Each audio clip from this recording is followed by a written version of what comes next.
स्वागत है आपका। मैं हूं आपके साथ अमृत तिवारी। नारायणपुर से अहम खबर, जहां मुठभेड़ में 10 नक्सलियों के शव बरामद किए गए हैं। नक्सलियों ने बंकर बनाने की तैयारी कर रखी थी और जेसीबी मशीन और हथियारों का जखीरा बरामद किया गया। अबूझमाड़ के टेकमीटा के जंगल में ये मुठभेड़ हुई है। तो ये अहम खबर आपको बता रहे हैं। लगातार नक्सलियों के खिलाफ अभियान चलाए जा रहे हैं और इस बीच ये बड़ी खबर, नारायणपुर से मुठभेड़ में 10 नक्सलियों के शव बरामद कर लिए गए हैं। एक के बाद एक नक्सलियों को लेकर यह एक्शन लिया जा रहा है। नक्सलियों ने बंकर बनाने की पूरी तैयारी कर रखी थी। जेसीबी मशीन और हथियारों का जखीरा यहां से बरामद किया गया है।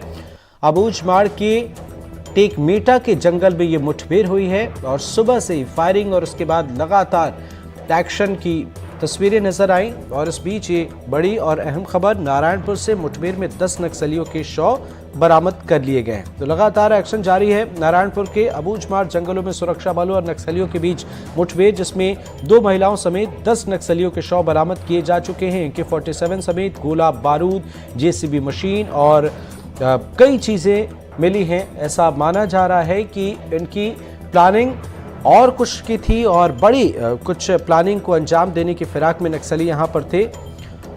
इसके साथ ही बंकर बनाने की भी यहां पर तैयारी की जा रही थी, जिसे हमारे सुरक्षा बलों ने नाकाम कर दिया है। मुठभेड़ में 10 नक्सलियों के शव बरामद किए गए, जिसमें महिलाओं के शव भी शामिल हैं। बंकर बनाने की तैयारी की जा रही थी। इसका अंदाजा आप लगा सकते हैं कि AK-47, गोला बारूद और जेसीबी मशीन यहां से बरामद की गई। हथियारों के जखीरे बरामद किए गए, कई चीजें मिली हैं। अबूझमाड़ के टेकमेटा के जंगल में ये मुठभेड़ हुई। सुबह से यहां पर नक्सलियों की तरफ से फायरिंग की जा रही थी और उसके बाद हमारे सुरक्षा बलों ने मोर्चा संभाला। अल सबरीन नाज हमारे सहयोगी फोन लाइन पर जुड़े हुए हैं। क्या है अपडेट और इस मामले को कैसे देखें? यस सर, जी, जैसे कि नक्सल ऑपरेशन के तहत DRPF के जवानों की संयुक्त बल है, इसको सर्किट को रवाना किया गया था, जहां टेकमेटा के जंगलों के पास बताया जा रहा है कि पुलिस और नक्सलियों के बीच में जो है वो मुठभेड़ काफी देर तक की चल रही है। और जिस प्रकार की अपडेट आ रही है, 10 नक्सली अब तक के जो है उनके शव बरामद कर दिए गए हैं। इसके साथ ही 3 महिला नक्सली जिनके शव भी जो है वो बरामद किए गए हैं। साथ ही मौके से AK-47 और अन्य नक्सली सामग्री भी जो है वो बरामद की गई है। बिल्कुल सबरीन, एक्शन तो लगातार लिए जा रहे हैं और मुख्य धारा से जुड़ने की भी कोशिश की जा रही है, पर यहाँ ये जो जेसीबी मशीन बरामद किए गए हैं, हथियारों के जखीरे बरामद किए गए हैं, कहा जा रहा है कि बंकर बनाने की प्लानिंग जो है वो नक्सलियों की थी। इसे कैसे देखा जाए? और ये जो मुठभेड़ जिस इलाके में हुई है अबूझमाड़, इसे कैसे ये कैसा इलाका है, किस तरीके से यहाँ पर क्या कुछ चीजें चलती हैं, वो जरा समझना चाहेंगे आपसे।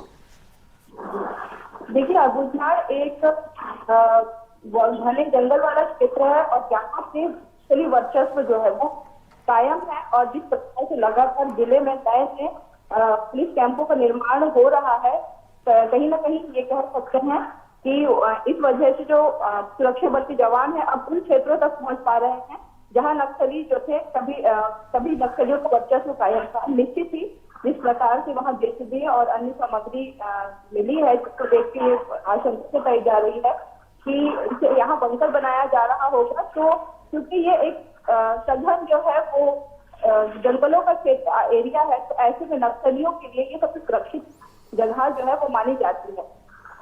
जी सबरीन, अगर पिछले कुछ वक्त से हम गौर करें तो इससे पहले एक बड़ा एक्शन नक्सलियों के खिलाफ लिया गया, उसके बाद बड़ी संख्या में नक्सलियों ने सरेंडर किया, उन्हें प्रोत्साहन राशि भी दी गई, और ये एक्शन जहां 10 नक्सलियों के शव बरामद किए गए हैं, क्या लगता है इससे कितना इम्पैक्ट पड़ेगा? जी बिल्कुल, जिस प्रकार से एक्शन लिया, जिस प्रकार से नक्सल विरोधी अभियान के तहत जो है ऑपरेशन किए जा रहे हैं, जिसमें पुलिस को बड़ी सफलता भी हाथ लग रही है, तो कहीं ना कहीं इन सब चीजों को देखते हुए जो नक्सली समर्पण जो है वो की जो संख्या है वो बढ़ गई है और निश्चित ही इसके सकारात्मक परिणाम आने वाले समय में देखा जा सकता है।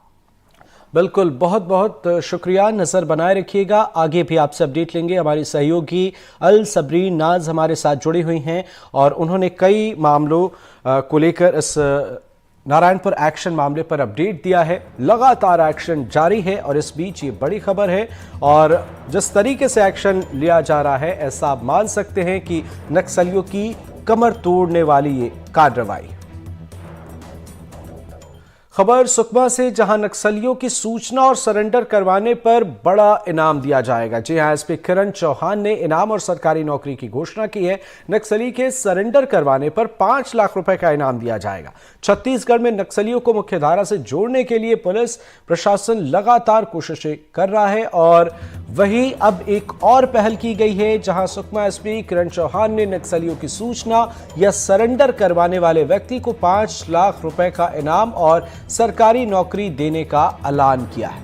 जाहिर सी बात है, इस ऐलान के बाद फर्क पड़ने वाला है। जानते हैं, सहयोगी सलीम शेख हमारे साथ जुड़े हुए। सलीम, कितना फर्क पड़ने वाला है एसपी किरण चौहान के सरकारी नौकरी और 5 लाख रुपए इनाम की घोषणा के बाद?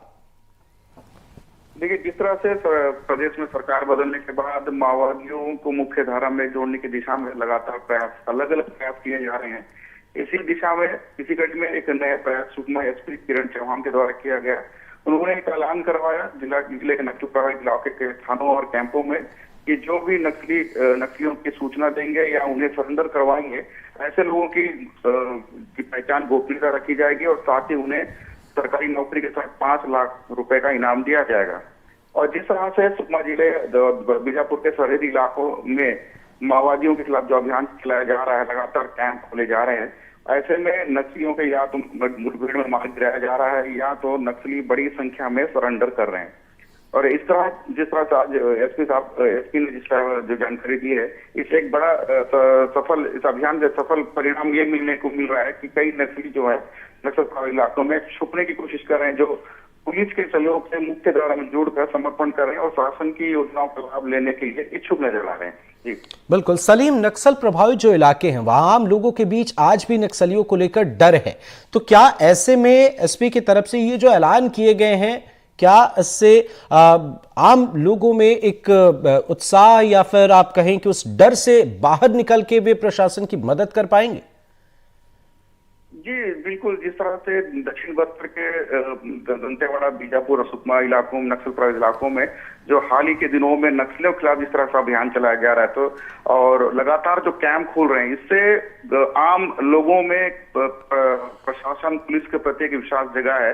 और यही कारण है कि नक्सली जो है अलग अलग राज्यों में जाकर, चाहे वो तेलंगाना हो या आंध्र प्रदेश राज्यों में जाकर समर्पण कर रहे हैं। और जिस तरह से पुलिस प्रशासन, सुरक्षा बल नक्सलियों को मुठभेड़ों में मार गिराया जा रहा है और नक्सलियों को जिस तरह से बड़ा नुकसान हो रहा है, इससे आम लोगों में विश्वास जगा है। और यही कारण है कि लोग अब सामने आकर प्रशासन के प्रति विश्वास जगा रहे हैं। बिल्कुल, और आपने एक बड़ी बेहद खास मसले का जिक्र किया है, नक्सल प्रभावित इलाकों में कैंप भी खुले हैं, तो इससे भी लोगों के बीच एक सुरक्षा का भाव जो है वो बेहतर नजर आ रहा है। बहुत बहुत शुक्रिया सलीम, नजर बनाए रखिएगा।